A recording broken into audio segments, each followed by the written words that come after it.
First of all, we saw what happened with the special tribunal with Rafiq al-Hariri.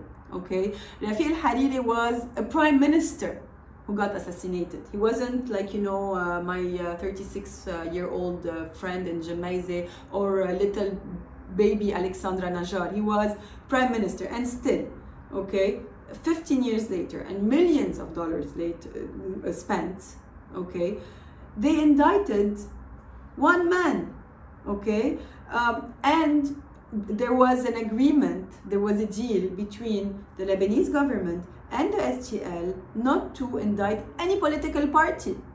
So I'm not sure that everything international is like, you know, انه منيح بالضروره. اكيد هلا بدك تقولي اكيد احسن من لبنان، اكيد احسن من لبنان، ماني اكيده. يعني اجوا الاف بي اي واجوا الفرنش انفستيجيتورز، وين التقارير؟ شو قالوا؟ يعني نحن قلنا انه خلص اجى الاف بي اي واجوا الفرنش قالوا الاقمار الاصطناعيه ما كانت ماشيه. انه I think we should all allow the Lebanese judiciary to function. Okay, like for example, when caretaker Prime Minister Diab was charged.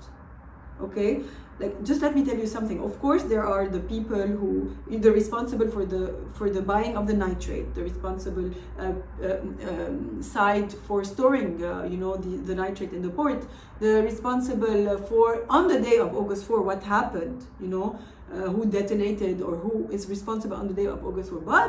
But there is also negligence and recklessness. So, and for me, it's as important, because had like the politicians been responsible, August 4 wouldn't have happened. So when Hassan al-Jab got charged, okay, for negligence, he stepped out of the Sarai and just stated that his conscience was clear and that he wasn't going to get interrogated. I mean, وين هيبة القضاء؟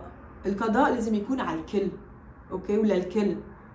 He cannot decide not to go because his conscience was clear. What example is he setting to you know, the people? يعني انت هلا بتروح تسرق او تهدى، بيجوا بتقولوا لا انا ضميري مرتاح. Okay, and you know, we saw at the time Hariri paying him a visit, going to the Sarai, and you know, لانه مقام رئيس الحكومة was at risk. انه ليه؟ لانه they have the same religion. In the name of the religion they unite.